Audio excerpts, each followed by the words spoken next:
చూద్దామండి. మీ వ్యూ ఎలా ఉంది? ఏ కైండ్ ఆఫ్ క్యారెక్టర్స్ని ఎక్కువగా ఎంచుకోవాలనుకుంటున్నారు? పర్టికులర్ అని ఏం లేదు, మంచి స్టోరీ మంచి లైన్ ఉంటే కంపల్సరీ చేస్తాం. ఓకే సార్, ఏం చెప్తారు తన ప్రాజెక్ట్స్ మీద మీ వ్యూ ఏంటి? యాజ్ ఏ ప్రొడ్యూసర్గా అండ్ ఫాదర్గా మీ రోల్ ఎక్కువ ఉంది మీ అబ్బాయి విషయంలో.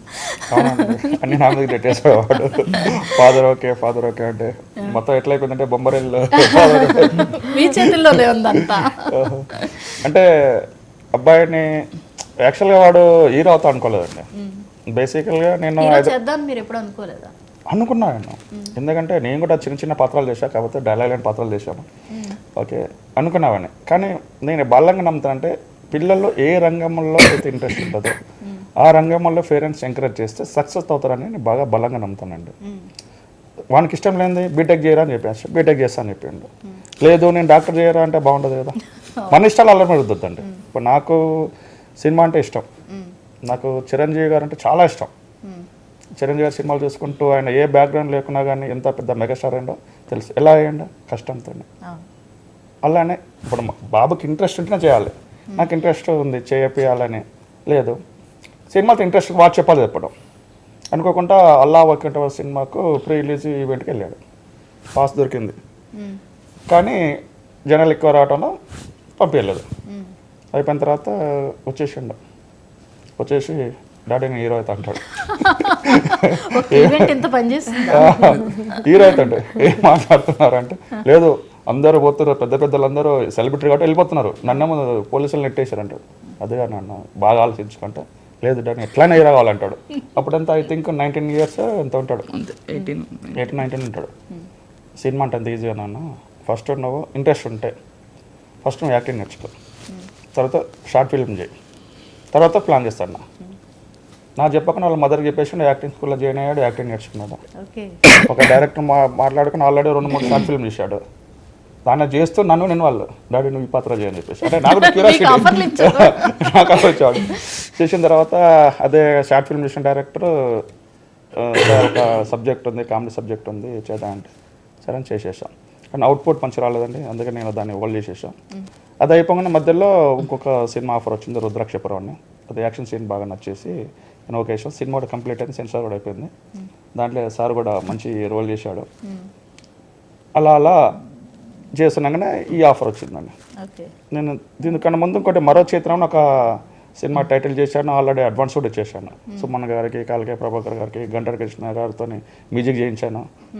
ఈ కథ నచ్చటం వల్ల అది హోల్డ్ చేసేసి ఈ కథకు ఇన్వెస్ట్ చేయాల్సి వచ్చింది. సో ఇప్పుడు బ్యాక్ టు బ్యాక్ రాబోతున్నాడు. ఎస్, బ్యాక్ టు బ్యాక్ రాబోతుందండి. ఇప్పుడు January 26 అయిపోతే ఫిబ్రవరిలో రుద్రాక్షపురం డెఫినెట్గా చేస్తాం. ఇది ఎట్లా ఉందో అది యాక్షన్ ఫిల్మ్ అండి మొత్తము. తిల్లర్ మంజు గారు మంచి యాక్షన్ కంపోజ్ చేశాడు, ఒక 7-8 ఫైట్స్ ఉంటాయి. నాగమేశ్వర్ సార్ కూడా అన్నీ చేయించాను సార్, అట్లా ఫైట్ కూడా చేయించాము. మన ఇద్దరు పిఆర్ వాళ్ళు చేసినారు దాంట్లో. సురేష్ కొండరెడ్డి గారు కూడా ఒక రోల్ చేశాడు. సినిమా బాగా వచ్చిందంటే టోటల్గా. ఫైట్ సీన్స్లో ఎరగా చేస్తాడండి. ఫైట్ సీన్స్లో మీకు ఈ సినిమాలో ఇంటర్వెల్ మీద ఒక ఫైట్ ఉంటుందండి, చూస్తే మనకు బూస్ బంప్స్ వస్తుంటాయండి. ఆ ఆర్ఆర్ అంతా బాగా ఇచ్చాడు, ఇంత అసలు ఆ ఫైట్ పోవచ్చండి సినిమాకు. మనం అందరూ ఇప్పుడు జనాలు సాంగ్స్ బయటకు వెళ్ళాయి కాబట్టి సాంగ్స్ అంటారు కదా, ఒక ఫైట్ ఉంటుందండి, అది అసలు వేరే లెవెల్. అది ఒక చిన్న అప్కమింగ్ హీరో అన్న ఫీలింగ్ లేకుండా బాగా కంపోజ్ చేశాడు. డ్రాగన్ ప్రకాష్ మాస్టర్ గారు చాలా బాగా కంపోజ్ చేశాడు.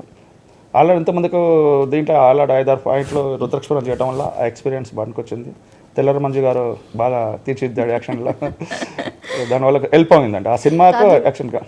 ఇన్నోసెంట్గా ఉన్నారు కదా, అక్కడ కొంచెం రఫ్ క్యారెక్టర్ కదా. అవునండి. ఆ క్యారెక్టర్ ఎలివేషన్లో మీకు ఏమనిపించింది? తను చూస్తే పర్ఫెక్ట్గా చేయగలుగుతున్నాడు, తను ఇన్నోసెంట్ కదా, ఈ ఎలివేషన్లో ఎలా ఉంటుందో ఏంటో అనే డౌట్ కూడా మీకు ఎప్పుడు రాలేదా? లేదు, అతనికి నేను ఎప్పుడు ఒకటే చెప్తానండి, నువ్వు యాక్టర్ నాట్ హీరో. ఏ పాత్ర ఇచ్చినా చేయాలి, దాన్ని న్యాయం చేయాలి. మహేష్ గారు ఎప్పుడు చెప్తుంటాడు, మనం ఇన్వాల్వ్ కావాలి, పరకాయ ప్రవాసం చేయాలి, అప్పుడే మనకు సీన్ పండుతుంది అని చెప్పేసి. సార్ బాగా అడ్వైజ్ చేయటం వల్ల కూడా బాబు అంటే రుద్రాక్షపురం సినిమా నుంచి అడ్వైజ్ చేసుకుంటూ వచ్చిండు. అరే బాబు, కొంతమంది కావాలంటే డబ్బులు పెడతలేరు, మీ పేరెంట్స్ ముందుకు వస్తున్నారు, దాన్ని రైట్గా యూటిలైజ్ చేసుకో, నీకు దేవుడు ఇచ్చిన అందం ఉంది, హైట్ ఉంది, కరెక్ట్ చేసుకో, మంచి ఛాన్సెస్ ఉన్నాయి, ఇండస్ట్రీ కష్టపడాలకి ఎప్పుడైనా మంచి లైఫ్ ఇస్తుందని సార్ బాగా ఎంకరేజ్ చేస్తారండి. అంటే మనకు మోటివేషన్ అండి. ఓకే. ఇప్పుడు మనకు టీచర్స్ చెప్పిన మోటివేషన్ లేకుంటే ఎవరు రాలేదు. ఇప్పుడు బాబు ఈ సినిమాల్లో 2 సినిమాల్లో బాగా పర్ఫార్మెన్స్ ఇవ్వగలిగిందంటే ఒక తెల్లబడిన శక్తి, తెలిసిన శక్తి మా నాగమేష్ సార్. ఎందుకంటే అందరూ మీకు యాక్టర్గా తెలుసు, కానీ ఆయన అద్భుతమైన రైటర్ అండి. అది చాలామంది తెలియదు. సార్ మంచి రైటర్ కాబట్టి ఆయనకు తెలుసు. ఓకే. రేఖ, నువ్వు డాక్టర్ అవ్వబోయి యాక్టర్ అయిపోయావు కదా, మరి యాక్టర్ అయ్యి డాక్టర్ క్యారెక్టర్ చేసావు, ఎలా అనిపించింది? అది నేను నా అదృష్టం ఏంటంటే నా సినిమా అన్నింటిలో నేను నాకు అవ్వలేని కూడా ఇందులో అయిపోతున్నాను నేను. సో నాకు చాలా హ్యాపీగా ఉంది. దీని డాక్టర్ స్టెథోస్కోప్ వేసుకోవడం కానీ, ట్రీట్మెంట్ చేసే విధానం, రియల్గా ఫీల్ అయ్యాను నేను. ఓకే, నేను డాక్టర్ ఇప్పుడు అయిపోయాను అని ఫీలింగ్ వచ్చింది నాకు ఈ సినిమాతో. మీ పేరెంట్స్ వాళ్ళ నుంచి ఎలాంటి కాంప్లిమెంట్స్ తీసుకున్నావు టీజర్ బయటకు వచ్చింది? మా మమ్మీకి సాంగ్ అంటే చాలా ఇష్టం. మేబీ ఒక 50 times నేను ఉంటారు నాకు తెలిసి.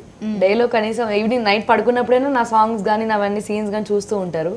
సో మమ్మీకి ఫేవరెట్ సాంగ్ ఇది. ఓకే. చాలా హ్యాపీగా ఫీల్ అవుతారు మా మదర్. నీ ఫ్యూచర్ ప్రాజెక్ట్స్ మీద నీ ఐడియా ఏంటి? మీన్స్ అంటే ఎలాంటి క్యారెక్టర్స్ ఎంచుకోవాలనుకున్నావు? పర్టికులర్ క్యారెక్టర్స్ లేదా డ్రీమ్ రోల్స్ అలాంటివి ఏమైనా ఉన్నాయా? అంటే నాకు డ్రీమ్ రోల్ అంటూ ఏం లేదు. నాకు సూటబుల్ అయ్యే క్యారెక్టర్, లైక్ నాకు ఇష్టమైందంటే విలేజ్ బ్యాక్డ్రాప్లో గ్లామర్ రోల్స్ ఇలాంటివి అంటే చాలా ఇష్టం.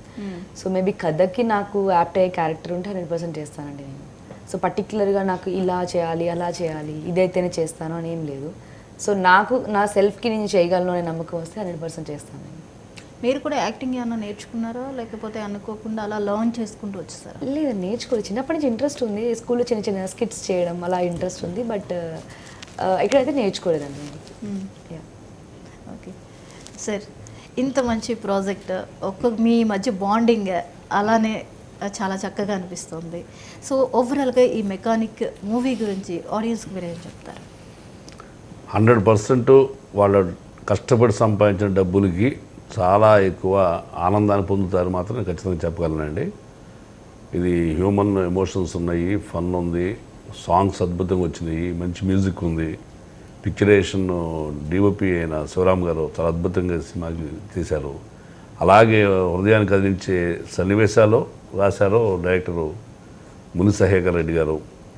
దానికి వాళ్ళకి ఎంత కావాలంతా పెట్టుబడి పెడతాకి త్రిమూర్తుల్లాగా ముగ్గురు ప్రొడ్యూసర్స్ నిలబడి ఈ సినిమాని హృదయంగా రావడానికి మ్యాక్సిమం ట్రై చేశారు. ఇందులో ముఖ్యంగా క్యారెక్టర్ సూటబిలిటీ కూడా చాలా బాగా కుదిరింది. వీళ్ళిద్దరు పేరు కానీ చాలా బాగుంటుంది. సాంగ్స్లో చూస్తుంటాం, చాలా బాగుంది. భరణి గారు పెద్ద అసెట్ సినిమాకి. నాకు మంచి పాత్ర లభించింది. ఉన్నంతలో ఇప్పుడు ఆవిడ చెప్పినట్టుగా నిజ జీవితంలో కాలేని సినిమాలు అవుతున్నాం అన్నారు. నిజ జీవితంలో దుర్మార్గం కాలేను కానీ ఈ సినిమాలో దుర్మార్గం అయ్యాను. ఈ సినిమాలో నేను చాలా దుర్మార్గుడిగా కాలేదు, కానీ ఈ ప్రొడ్యూసర్లు డైరెక్టర్లు అందరూ కలిసి బలవంతంగా దుర్మార్గుడు అని చెప్పి అన్నారు. బట్ నా ఇన్హెరెంట్గా ఉన్న క్వాలిటీ చేత చివరిలో పశ్చాత్తాపం చెందటం అట్లాగా జరిగింది. చాలా మంచి పాత్ర. నాకు చాలా నటుడిగా సాటిస్ఫాక్షన్ ఇచ్చిన క్యారెక్టర్ ఇది మెకానిక్లో. ఈ చిత్రం ఖచ్చితంగా పెద్ద హిట్ అవుతుందండి, నో డౌట్. మనీసారి ఈవెంట్ని చూసి హీరో అవుతానని చెప్పి ఆయనకే టాస్క్ ఇచ్చేసారు. ఆయనే మళ్ళీ మిమ్మల్ని హీరోగా ఎస్టాబ్లిష్ చేస్తూ ఫాదర్ మీద బాధ్యతలు ఎక్కువ పెట్టేస్తాం అంటున్నారు. ఫైట్ సీన్ చాలా బాగుంది, చాలా బాగా చేశారు. ఆ సీన్ చేసినప్పుడు నీ పర్సనల్ ఎక్స్పీరియన్స్ ఏంటి? ఏమన్నా దెబ్బలు తగిలించుకోవటాలు ఇలాంటివి కూడా జరిగాయా? తాకినాయి, దెబ్బలు తాకినాయి. అప్పుడు ఏమన్నా అనిపించిందా ఇంత కష్టం అప్పుడు అవసరం? నేను ఫస్ట్ స్టార్టింగ్లో అనుకుంటున్నా, డాడీకి చెప్పిన స్టార్టింగ్లో అనుకుంటా హీరోస్ ఏముంది మంచి ఏసీలో కూర్చుంటారు, యాక్టింగ్ ఏముంది, డైరెక్టర్ పిలిచినప్పుడు వదిలే యాక్టింగ్ డైలాగ్ చెప్పి పోయి కూర్చుంటారు. కానీ నిజంగా ఎక్స్ప్లెయిన్ చేస్తేనే ఆ పెయిన్ అనేది తెలుస్తుంది అని చెప్పి నాకు అప్పుడు అర్థమైంది. అంటే పొద్దున లేచి సెట్కి వెళ్ళి ఇంత ఎండలో వానలో ఏమైనా కష్టపడాలా అని చెప్పి అప్పుడు అనిపిస్తుంది. ఇక దిగినాక ఏం చేయలేము కదండి అని చెప్పి. సహజంగా దెబ్బ తగిలితే అమ్మా అంటాం, కానీ నేను అబ్బా అని తండ్రి పిలిచాడు. మరి ఆ ఫైట్ సీన్ ఎలా అనిపించింది నీకు? దానికి నేర్చుకోవాల్సిన స్కిల్స్ కానీ ఫైట్ మాస్టర్ చెప్తుంటే దాన్ని నువ్వు డెవలప్ చేసుకుని ఆ యాక్టింగ్ ప్రజెంట్ చేయాలి అంటే మీకు ఏది కష్టం అనిపించింది? ఒక నార్మల్ డైలాగ్స్ చెప్పడం కష్టం అనిపించిందా? సాంగ్స్ చేయడం కష్టం ఫైట్స్ చాలా కష్టం. ఫైట్స్ అవే అండ్ risk డాన్స్ అనిపించా? చాలా రిస్క్. ఇంకా రోప్ ఫైట్స్ కదండి, అంత పైకి లేపుతారు, అంత పై లేపి కళ్ళు పడాలి, కింద తిరుగుతాయి, పడాలి. అలాంటివి ఏమైనా జరిగాయా? చాలా అంత పైకి ఎగరడం అలాంటి రియల్ లైఫ్ లో అలవాటు ఉండదు కదా. ఫీవర్ కూడా వచ్చిందండి ఫైట్ చేసిన నెక్స్ట్ డే. అయినా కానీ షూట్ ఉందని చెప్పి నెక్స్ట్ డే కూడా మళ్ళీ షూట్ చేయడం జరిగింది. డైరెక్టర్ గారు నేను గ్యాప్ ఇయ్యలేదా? డ్రాగన్ ప్రకాష్ భాష తిట్టాను నిన్న, ఏది సార్ అలా చేపిస్తున్నారు బాబుకు అటు ఒక సీన్ లా కొట్టేస్తే ఇక్కడ పట్టుకుంటుండు, ఓకే. అంత పై నుంచి ఒకటేసారి వదిలేశారు కింద. అంటే లేదు సార్ సారీ సార్ అని చెప్పి కింద బెడ్ వేసాను సార్ చూడండి సార్ అయినా కానీ బాబుకు పట్టేసింది. ఇంకా బాబు డైరెక్ట్ డిఓపి చెప్పేసి డాడీని వెళ్ళిపోని చెప్పి అంకుల్ ప్లీజ్ వెళ్ళిపోని చెప్పని చెప్పి. అంతే మ్యాక్సిమం నేను షూటింగ్కి వెళ్ళలేదండి ఎక్కువ. కొన్ని సీన్లప్పుడు అసలు నేను కంట్లో నీళ్ళు వచ్చేస్తాను నాకు, మంటి కడుగుకుంటే చేస్తుంటే ఆనంద బాష్పాలు అనుకోవాలా లేకపోతే ఎమోషన్స్ కష్టపడుతున్నాడు బా ఈ ఏజ్లో అంటే అంత కష్టం అవసరమా అనే ఫీలింగ్ వచ్చింది. కానీ రాటు తెలాలండి, బాగా కష్టపడ్డాడు. సినిమా చూసిన తర్వాత ఈ ఫీలింగ్స్ అన్ని పోయి